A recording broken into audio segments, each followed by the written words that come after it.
da terra e que ninguém sofre mais que nós.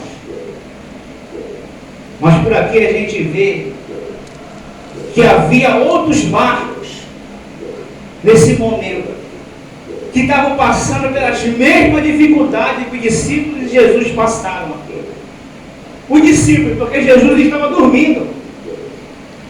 Quem ficou aflito foram os discípulos e os tripulantes dos outros barquinhos que estavam em volta. Porque Jesus estava dormindo. Porque Jesus já tinha falado assim, olha, passemos para o outro lado. Só que os discípulos não tinham ainda comunhão com Jesus, intimidade com ele ainda, porque tanto é que no final a gente vê ele falando aqui, quem é esse? Que até o mar, o vento lhe obedece. Não conheciam ainda quem era Cristo.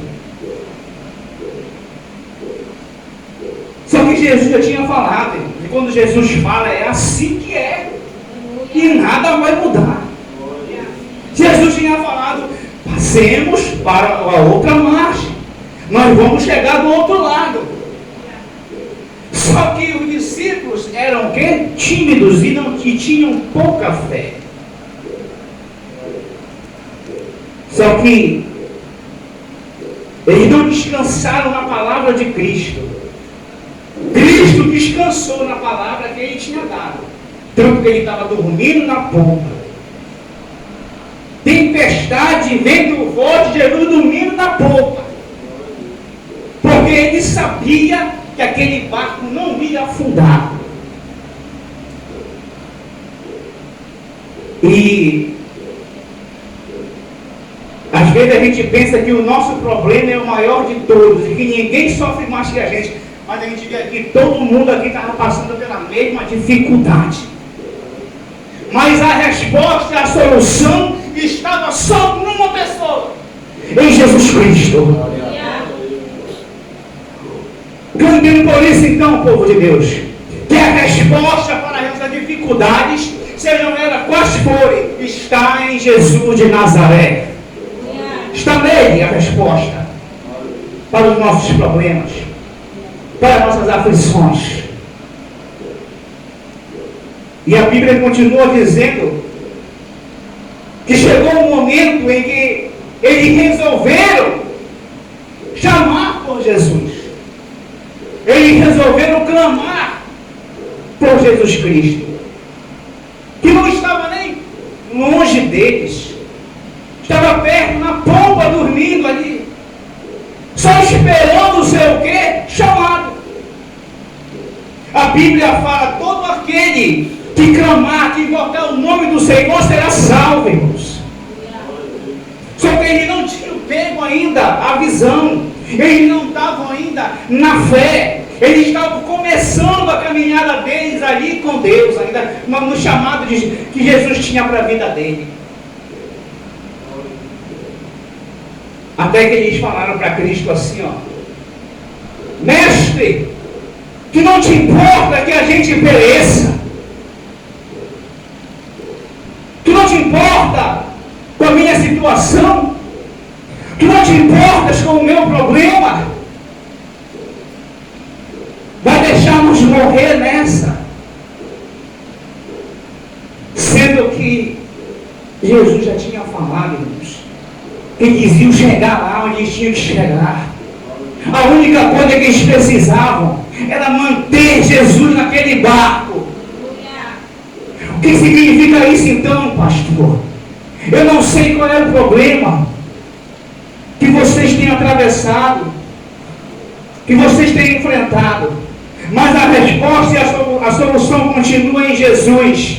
Não jogue Jesus do barco da tua vida jamais, e nem saia do barco que Jesus está. Creia na sua palavra, creia naquilo que ele já falou contigo. Agora não é garantia que os tempos não podem ficar difíceis, não é garantia que não vamos passar pelas dificuldades, pelas lutas dessa vida. Mas uma coisa é certa, assim como esses discípulos e todos, veja bem, uma atitude de fé pode salvar muita gente, irmãos. Uma atitude de fé tua pode salvar pessoas. pessoas que estão no teu redor. Quando eles resolveram chamar por Cristo, porque eles podiam chamar por Jesus, porque os outros barquinhos estavam longe. Estavam longe de Jesus. Quem estava mais perto eram os discípulos. Quem estava mais perto foi aquele que ele chamou para a sua obra. Que somos nós, irmãos. Que é eu, que é você que está aqui nessa noite. Que temos o dever de chamar por Ele. Para Ele salvar a nossa vida. Para Ele salvar então ao nosso redor. Os nossos familiares, nossos vizinhos. É com a gente isso, irmãos. Porque se fosse para outra pessoa, era outra pessoa que estava ouvindo essa palavra. Se você veio aqui na frente porque Cristo quer falar isso para ti hoje. Jesus queria falar isso para você hoje. De repente, alguém entrou aqui querendo largar tudo. Querendo abandonar a fé do lado do barco. Abandonar a obra. Mas se a gente fizer isso, irmãos, nós vamos estar fazendo a escolha errada. Nós vamos estar jogando no barco da nossa vida aquele que é a solução para todos os nossos problemas, que é Jesus Cristo. E eles falaram para Jesus assim, ó: não te importa com a gente, nós vamos morrer. Não te importa que a gente pereça. E a palavra de Deus fala assim, ó: que Deus amou o mundo de tal maneira que deu o seu Filho único, para aquele que nele crê não pereça, mas tenha a vida eterna. Aleluia! Aleluia! Eles não iam perecer, porque a vida estava lá junto deles. E às vezes na nossa vida se levanta esse tipo de situações, que a gente olha, a gente não vê uma saída, que a gente olha, a gente não sabe mais o que fazer, que a gente olha e a gente pensa que está tudo perdido, quando Jesus está bem aqui do nosso lado, só esperando ser invocado, só esperando ser chamado, só esperando ser despertado por nós. Mas às vezes a situação é tão adversa que a gente perde o quê? A visão. A gente perde a visão, Deus. Foi assim com os dois que iam a caminho de Emaús. Os dois discípulos que iam a caminho de Emaús, a Bíblia fala. Um deles, a Bíblia dá o nome, era Cleófas. O outro não dá o nome. E no terceiro dia, após a crucificação, justamente o dia em que Jesus tinha dito que ele ia ressuscitar. Sabe o que foi? O Senhor Jesus disse para os discípulos: o Filho do Homem vai ter que morrer, vai ser crucificado, mas no terceiro dia ele ressuscitará. Só que quando eles viram ali Jesus sendo morto da maneira que ele foi morto,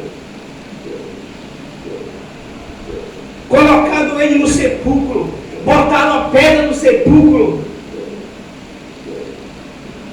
e eles esperaram o primeiro dia, o segundo dia. Justamente no terceiro dia, esses dois discípulos se precipitam e saem de Jerusalém e vão para um lugar chamado Emaús, que estava longe, 11 quilômetros de Jerusalém. Foram para Emaús, perderam o quê? A visão, perderam a fé nas palavras de Jesus, não descansaram nas palavras de Cristo.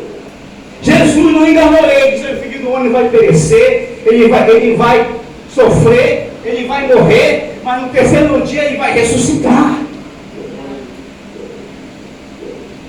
O grande problema nosso, eu digo nosso porque às vezes até eu mesmo, quando estou em meio a dificuldades, eu costumo falar isso para Deus: Senhor, tu não estás vendo isso, Senhor, onde tu estás? Eu chamo Jesus no barco da minha vida também, irmãos. A minha oração às vezes é essa: Senhor, tu não estás vendo o que está acontecendo? Onde tu está, que o Senhor não me ajuda?